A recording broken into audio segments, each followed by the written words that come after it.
Escuchas un audio exclusivo de Fede Cámaras Radio.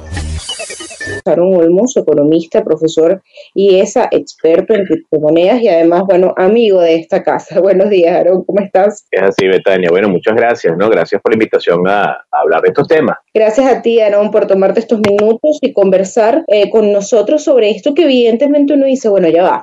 No es la primera vez que el gobierno incursiona en criptomonedas. Claro, con el Petro hubo muchísima controversia. Hay algunos que dicen que nunca fue una criptomoneda y otros que sí, pero pareciera que el gobierno esta vez pretende hacer el tema de las criptomonedas bien hecho y además con ello estructurar una deuda, reestructurar un presupuesto nacional que además sabemos que es muy grande, que es mucho más de lo que Venezuela produce, que es mucho más grande que la economía actual. Entonces te pregunto y te consulto, Aarón, ¿es posible estructurar un presupuesto y una deuda con ingresos vía criptomonedas? Bueno, mira, en principio, como tú lo comentas, hay cosas que no tenemos con cierta claridad. Por ejemplo, lo que comenzaste en tu introducción del tema de la deuda, si bien se ha dicho que Venezuela ha contratado a esta empresa para la reestructuración de más o menos 152 mil millones de dólares de deuda, pues evidentemente eso deja al país en una situación complicada porque desde el punto de vista financiero, el default o el impago sobre los intereses de esos capitales a largo plazo para los tenedores de los bonos, se hace como un elemento importante a tomar en consideración para tener una cara distinta ante el mundo, ¿no? Esto hace que, como tú bien lo conectas, tema presupuestario, presupuesto para 2024 son 20.492 millones de dólares. Eso es un 77% más alto que el presupuesto del año anterior en divisas y 328 más alto en bolívares, ¿no?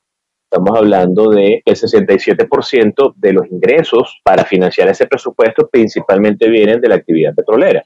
Por otro lado, hace ver que, de estar de nuevo las sanciones al 100% y de Venezuela no transarse en este escenario político, pues, de este cronograma, que ya no queda mucho, ya estamos casi en la quincena de mayo, las elecciones son el 28 de julio, pues se pone un panorama un poco más sombrío y es allí donde hay que recordar que en el año 2020 el Ejecutivo Nacional sancionó una ley antibloqueo.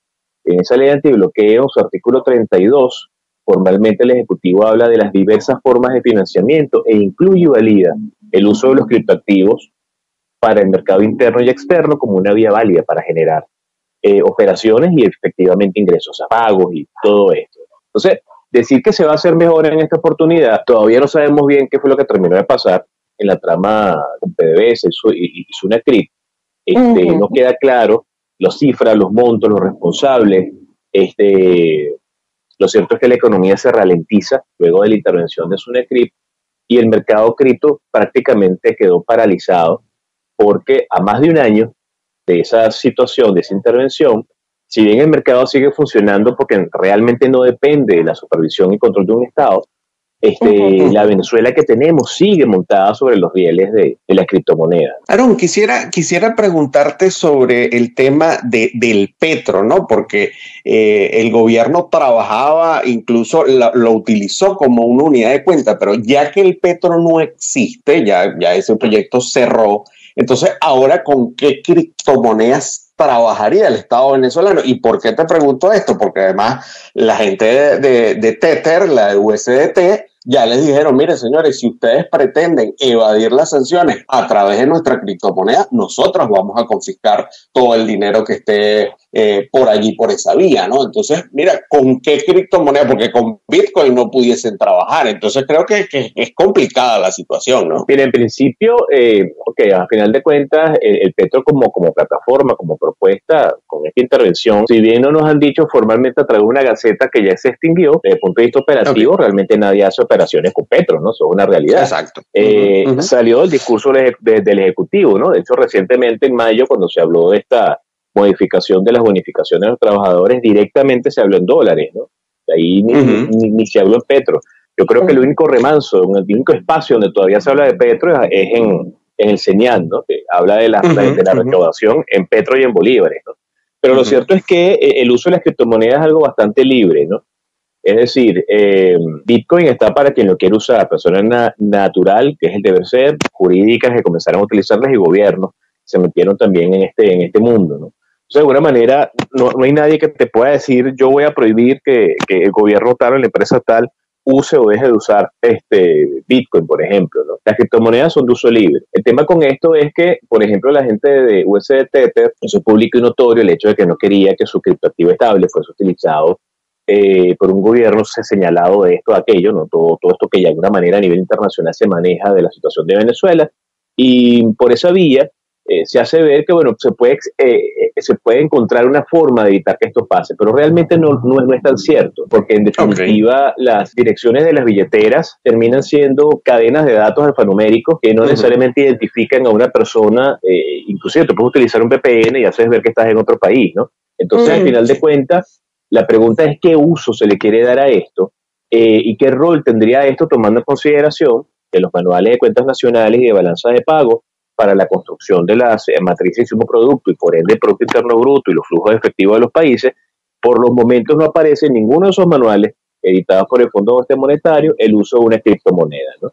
Entonces, como un país va a hacer registro de operaciones de una cripto si no aparece dentro de la estructura de los manuales internacionales, so pena de que ya en Venezuela sí existe una norma contable y a nivel de la contabilidad pública y a nivel de la contabilidad de las empresas para hacer formal ingreso del tema de los criptoactivos. Pero entonces, no se sabe cuál va a ser esa estrategia, porque nunca quedó claro en principio cómo funcionaba el sistema de finanzas públicas con las criptomonedas, con Bitcoin o con el petro por parte del Ejecutivo. Eso nunca quedó claro, ¿no? Y nunca quedó claro que fíjense en la situación que tenemos. Pero pudiera justamente darle un poco de transparencia el uso de las criptomonedas al gobierno de Venezuela, porque según lo que he leído y lo que se conoce es que efectivamente cualquier transacción con criptomonedas queda allí. O sea, es decir, pareciera ser un sistema seguro y confiable. ¿Pudiera ser esto beneficioso y darle un poco más de transparencia al gobierno, sabiendo además que Venezuela se caracteriza por ser uno de los países más corruptos y además lo vimos, lo mencionaste también, toda esta trama de PDVSA que desconocemos porque muy pocos detalles se ha dado realmente de las operaciones, pero esto pudiera ser favorecedor? Bueno, fíjate, tanto y en cuanto la cadena de bloques que se use por parte de un gobierno para hacer gestión de fondos públicos tenga un número de contratos que sea conocido por todo el mundo y todo el mundo puede entrar a ver en esa blockchain las operaciones que se hacen en las billeteras que forman parte de ese contrato inteligente. Por ejemplo, en caso de que fuese un criptoactivo de estas características, sí le daría transparencia. Pero el gran problema es que la gran libertad de transparencia que da la blockchain es una de las cosas que los gobiernos a nivel general en el mundo no les gusta. Porque esa posibilidad de que cualquier persona pueda entrar a una computadora a cualquier hora del día y ver los montos que están ahí, a dónde se están dirigiendo, sin nombres, ¿no? Pero bueno, salió desde esta billetera, el equivalente a tantos millones de dólares. Entonces tú pudieses cazar después, a nivel de presupuestos y programas, hacia dónde se dirigió ese dinero. Entonces ya va, es muy fácil hacer seguimiento y control y trazabilidad de operaciones. Pero eso a muchos gobiernos no les gusta. Entonces, a nivel de la gestión pública y del control de los fondos, una blockchain abierta, realmente descentralizada, sería una maravilla. Pero lo cierto es que hasta ahora lo que hemos visto es que los gobiernos se han orientado, por ejemplo, el ejemplo más cercano que hemos tenido, no utilizar algo que sea abierto y descentralizado, sino algo que es centralizado y concentrado y que yo mismo controlo, que fue el caso del petro. Entonces, de allí el hecho de que nadie sabe qué fue lo que pasó, ¿no? Blockchain, que es la tecnología, protocolos de datos que está detrás de Bitcoin en las principales criptomonedas en términos genéricos a nivel mundial. Hay diferentes formas de blockchains, de cadenas de bloques, pero ella como tal sí garantiza transparencia.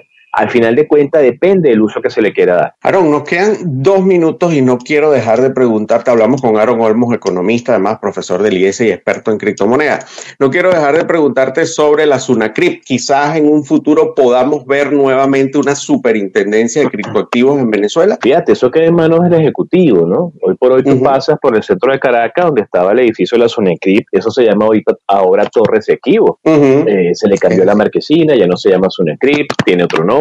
Hay unas pantallas ahora gigantescas mostrando información desde el Esequibo. Arriba dice Fondo de Recuperación de Activos también, al lado de la otra marquesina. Entonces, al final de cuentas es como que, bueno, mira, si en algún momento existió un Sunacrip aquí, ya eso no existe, ¿no?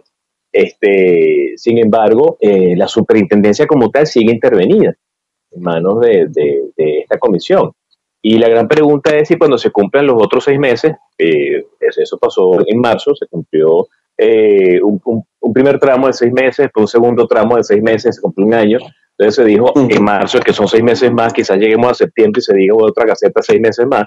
De alguna manera se hace difícil si esto va a tener alguna estructura en Venezuela nuevamente, se va a subsumir por un ministerio, si va a ser una dirección de algo.